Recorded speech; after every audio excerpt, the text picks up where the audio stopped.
Arkadaşlar, herkes gerekli görevlerine geçsin. Emniyetten tutuyorlar, emniyetten tutuyorlar.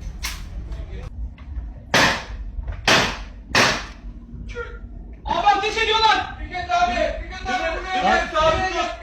Güven sabit. Fikret abi böyle. Grubu 230. Güven sabit. Durum böyle.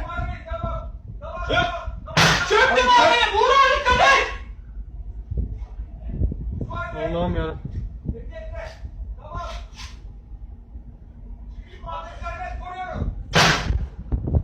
Abi. Abi çök abi.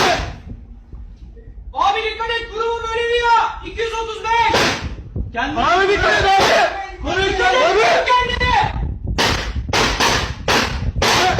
Ne oluyor? Dikkat edin, bekleyin. Dikkat. Bekleyin. Abi sancağa geleyim mi? Ortalık böyle bir yana, böyle bir yana, böyle bir yana.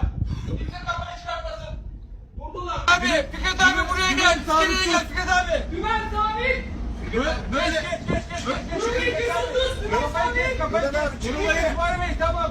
Tamam. Vur abi dikkat et. Abi çök abi. Abi dikkat et. Grubu böyle diyor. 235.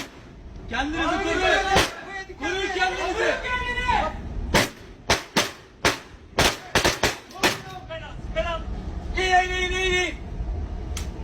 İyi. Durdular. Geliyorlar mı? Durdular. Geliyorlar mı abi? Dikkat edin.